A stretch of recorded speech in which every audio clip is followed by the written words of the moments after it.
사도신경으로 우리의 신앙을 하나님 앞에 고백합니다. 전능하사 천지를 만드신 하나님 아버지를 내가 믿사오며 그 외아들 우리 주 예수 그리스도를 믿사오니 이는 성령으로 잉태하사 동정녀 마리아에게 나시고 본디오 빌라도에게 고난을 받으사 십자가에 못 박혀 죽으시고 장사한 지 사흘 만에 죽은 자 가운데서 다시 살아나시며 하늘에 오르사 전능하신 하나님 우편에 앉아 계시다가 저리로서 산 자와 죽은 자를 심판하러 오시리라. 성령을 믿사오며 거룩한 공회와 성도가 서로 교통하는 것과 죄를 사하여 주시는 것과 몸이 다시 사는 것과 영원히 사는 것을 믿사옵나이다. 아멘.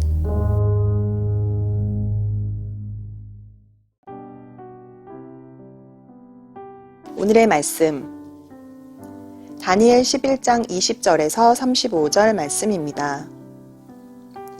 그 왕위를 이을 자가 압제자를 그 나라의 아름다운 곳으로 두루 다니게 할 것이나 그는 분노함이나 싸움이 없이 몇 날이 못되어 망할 것이요 또 그의 왕위를 이을 자는 한 비천한 사람이라 나라의 영광을 그에게 주지 아니할 것이나 그가 평안한 때를 타서 속임수로 그 나라를 얻을 것이며 넘치는 물 같은 군대가 그에게 넘침으로 말미암아 패할 것이요 동맹한 왕도 그렇게 될 것이며 그와 약조한 후에 그는 거짓을 행하여 올라올 것이요 소수의 백성을 가지고 세력을 얻을 것이며 그가 평안한 때에 그 지방의 가장 기름진 곳에 들어와서 그의 조상들과 조상들의 조상이 행하지 못하던 것을 행할 것이요 그는 노략하고 탈취한 재물을 무리에게 흩어주며 계략을 세워 얼마 동안 산성들을 칠 것인데 때가 이르기까지 그리하리라. 그가 그의 힘을 떨치며 용기를 다하여 큰 군대를 거느리고 남방왕을 칠 것이요 남방왕도 힘이 크고 강한 군대를 거느리고 맞아 싸울 것이나 능히 당하지 못하리니 이는 그들이 계략을 세워 그를 침이니라. 그의 음식을 먹는 자들이 그를 멸하리니 그의 군대가 흩어질 것이요 많은 사람이 엎드러져 죽으리라. 이 두 왕이 마음에 서로 해하고자 하여 한 밥상에 앉았을 때에 거짓말을 할 것이라. 일이 형통하지 못하리니 이는 아직 때가 이르지 아니하였으므로 그 일이 이루어지지 아니할 것임이니라. 북방 왕은 많은 재물을 가지고 본국으로 돌아가리니 그는 마음으로 거룩한 언약을 거스르며 자기 마음대로 행하고 본토로 돌아갈 것이며 작정된 기한에 그가 다시 나와서 남방에 이를 것이나 이번이 그 전법만 못하리니 이는 기띔의 배들이 이르러 그를 칠 것임이라. 그가 낙심하고 돌아가면서 맺은 거룩한 언약에 분노하였고 자기 땅에 돌아가서는 맺은 거룩한 언약을 배반하는 자들을 살필 것이며 군대는 그의 편에 서서 성소 곧 견고한 곳을 더럽히며 매일 드리는 제사를 폐하며 멸망하게 하는 가증한 것을 세울 것이며 그가 또 언약을 배반하고 악행하는 자를 속임수로 타락시킬 것이나 오직 자기의 하나님을 아는 백성은 강하여 용맹을 떨치리라. 백성 중에 지혜로운 자들이 많은 사람을 가르칠 것이나 그들이 칼날과 불꽃과 사로잡힘과 약탈을 당하여 여러 날 동안 몰락하리라. 그들이 몰락할 때에 도움을 조금 얻을 것이나 많은 사람들이 속임수로 그들과 결합할 것이며 또 그들 중 지혜로운 자 몇 사람이 몰락하여 무리 중에서 연단을 받아 정결하게 되며 희게 되어 마지막 때까지 이르게 하리니 이는 아직 정한 기한이 남았음이라. 다니엘서에 나타나 있는 역사의 순서를 한번 살펴보면 아수르는 바벨론에게, 바벨론은 메대에게, 메대는 바사에게, 바사는 헬라 왕국에게, 헬라 왕국은 알렉산더 대왕이 죽은 뒤 이 4개의 나라로 갈라지게 되는데 카산드로스, 리시마코스, 셀레우코스, 프롤레마이오스 등 4장군에 의해 4등분으로 갈라지는 것을 알게 됩니다. 그중 카산드로스와 리시마코스 왕조는 멸망을 당하게 되고 애굽, 즉 이집트 지역은 프롤레마이오스 왕조가, 시리아, 예루살렘 지역은 셀레우코스 왕조가 차지하게 됩니다. 여기서 프롤레마이오스 왕조가 오늘 말씀에 등장하는 남방왕이고 이 셀레우코스 왕조가 오늘 말씀에 등장하는 북방의 왕이죠. 다니엘은 남아있는 이 프롤레마이오스 왕조와 셀레우코스의 왕조의 싸움을, 남방과 북방의 싸움을, 그리고 특별히 오늘 본문 다니엘 11장 20절부터 35절까지의 말씀은 이 셀레우코스 왕조, 북방 왕 중 안티오코스 4세의 이야기를 상세하게 담고 있는 내용의 본문입니다. 그러면 북방왕인 이 셀레우코스 왕조의 안티오코스 4세는 과연 어떤 왕입니까? 이 안티오코스 4세는 이 세상적인 시선으로 봤을 때 참으로 영악한 왕이었습니다. 이 안티오코스 4세는 사실은 왕의 자리에 오를 수조차 없는 그런 미천한 존재였죠. 하지만 그는 자신의 영 셀레우코스 4세가 누군가의 독살로 인해 죽임을 당하자 그의 두 아들에게 돌아가야 할 적법한 상속을 무시한 채 자신의 뛰어난 정치적인 언변을 통하여 어린 조카들을 밀어내고 왕위 계승을 빼앗아 왕자의 자리, 북방의 왕자의 자리 가운데 오른 사람이었어요. 오늘 말씀 21절은 이 내용을 뭐라고 이야기합니까? 또 그의 왕위를 이을 자는 한 비참한 사람이라.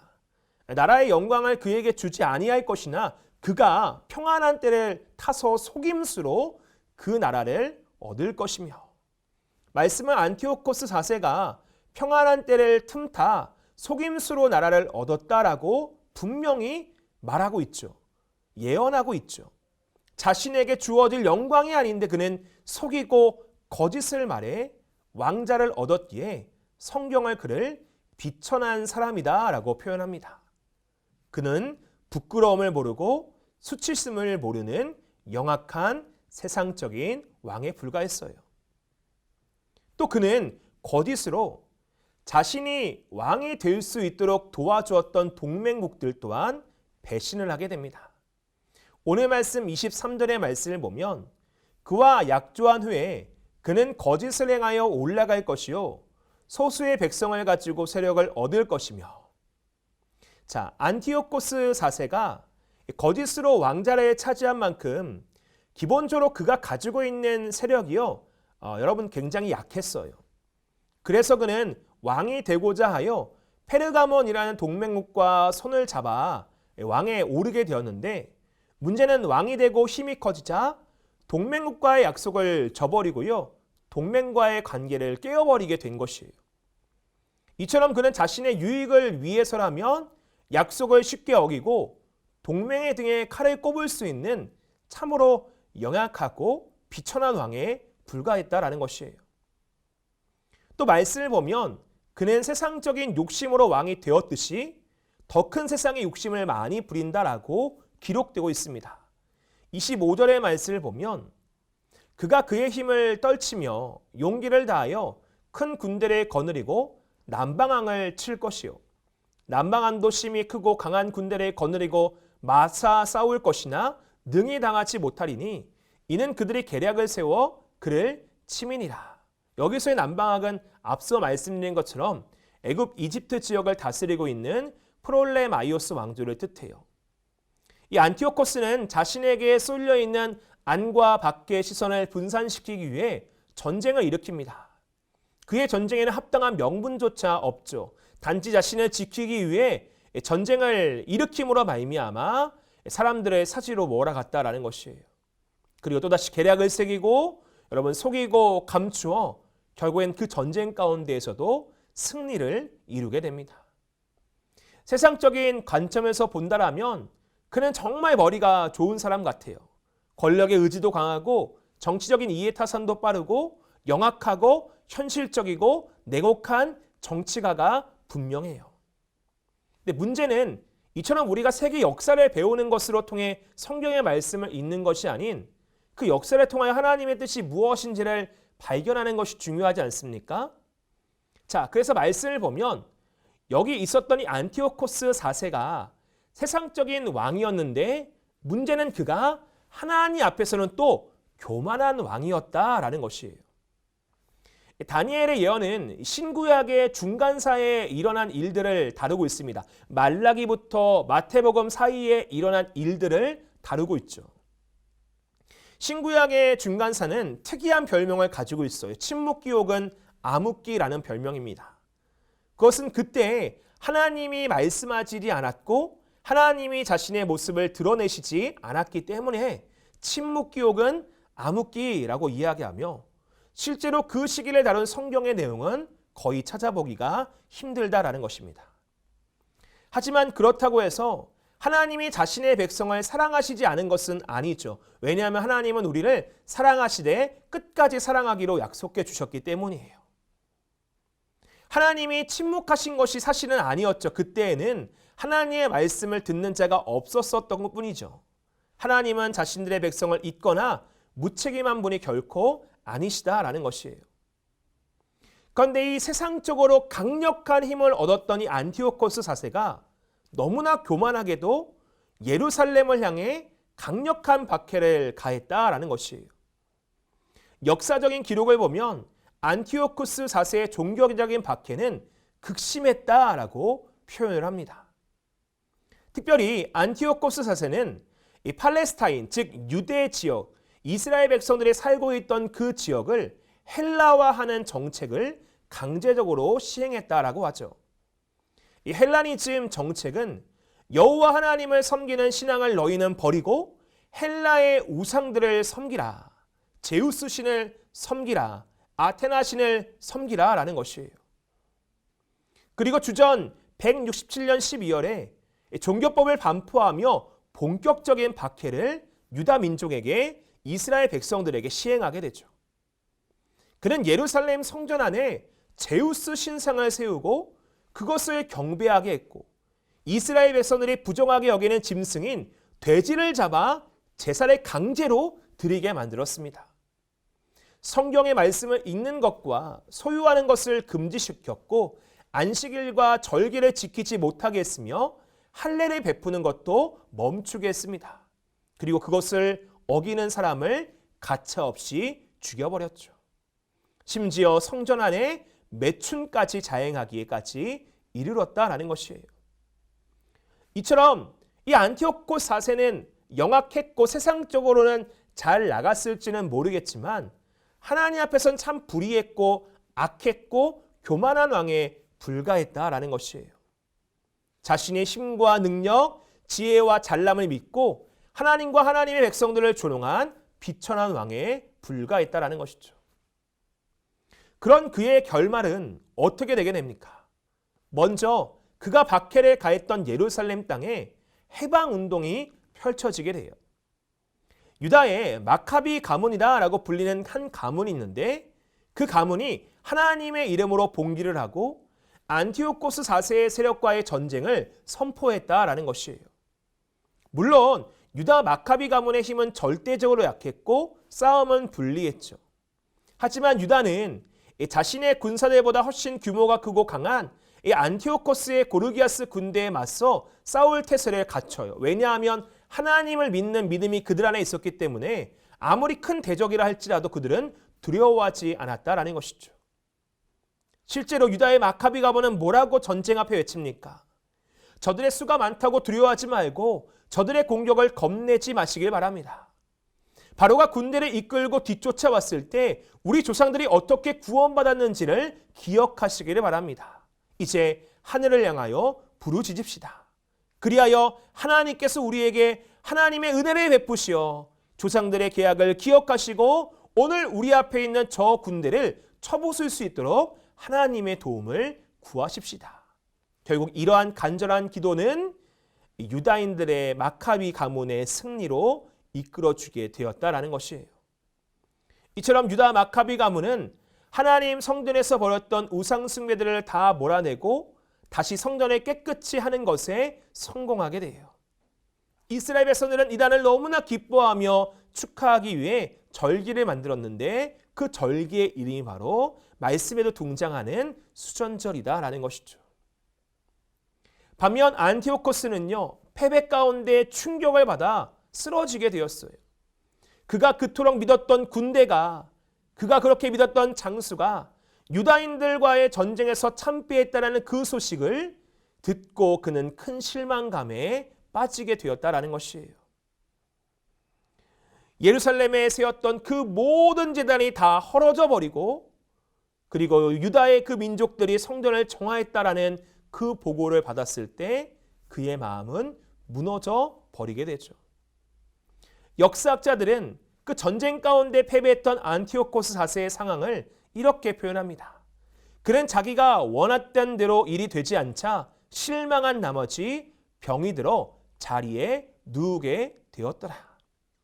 엄청난 충격을 가라앉힐 길이 없어 불면증과 우울증에 시달리다가 죽음이 닥친 것을 느낀 그는 측근을 불러놓고 고통을 호소한 뒤 무죄한 유다 민족을 괴롭힌 죄의 대가로 고통 속에서 천천히 죽어갔다라고 그렇게 역사는 이야기하고 있죠. 이처럼 그는 세상 최고의 권력에 올랐지만 결국 그의 생명은 너무나내 허무하게 끝나게 되었음을 우리가 볼 수 있게 된다라는 것이에요. 이처럼 그는 비천하게 왕의 자리에 올랐고 비천하게 배신하고 계략을 짜는 삶을 살았고 비천하게 하나님과 하나님의 백성을 조롱했던 삶을 살았지만 그에게 남은 것은 그의 인생과 같이 비천한 최후밖에 남지 않았다라는 것이에요. 말씀을 정리해 보죠. 오늘 말씀은 안티오코스 4세의 역사를 우리에게 자세하게 이야기해 주고 있어요. 그가 어떻게 왕이 되었는지, 어떻게 힘을 키웠는지, 어떻게 세력을 넓혔는지. 그러나 아무리 강력하고 강대한 세력을 만든다 할지라도 하나님께 불의했고 하나님 앞에 교만했던 그는요, 결국 망하게 되었다라는 것이에요. 여러분, 세상의 뛰어남이 결코 하나님의 뛰어남보다 앞설 수 없을 줄로 믿습니다. 그래서 우리는 안티오코스 4세처럼 세상의 것을 쫓아다니며 세상의 것만 사랑하고 세상의 종역대로 살기를 원하는 그런 비천한 인생이 되어서는 안 된다라는 것이에요. 하나님 앞에 늘 겸손해야 되고 낮아져야 되죠. 이에 오늘 하루도 세상 지혜가 아닌 하나님의 말씀대로, 세상 욕심이 아닌 하나님의 은혜로 하나님을 꼭 붙잡고 살아갈 수 있는 존귀한 비천한이 아닌 존귀한 믿음의 성도님들이 다 되시기를 주님의 이름으로 축원드리겠습니다. 기도합니다. 사랑과 은혜가 많으신 하나님 아버지, 오늘 안티오코스 4세가 세상적으로는 참 잘 나가고 영악하여 자신의 것을 잘 찾고 누리며 세력을 키워갔지만 하나님 앞에 겸손하지 못하고 교만하여 비천한 최후를 맞이했던 것처럼 우리 역시 세상이 아닌 하나님으로 살아가야 되는데 때로는 존귀한 하나님의 백성이 아닌 비천한 세상의 사람처럼 살아가려고 했던 우리의 모든 지난 과오들을 용서하여 주시옵시고 이제는 비천한 자의 삶을 살아가는 것이 아닌 존귀한 하나님의 백성이요 존귀한 하나님의 자녀로서 합당한 삶을 살아가게 하여 주시옵소서.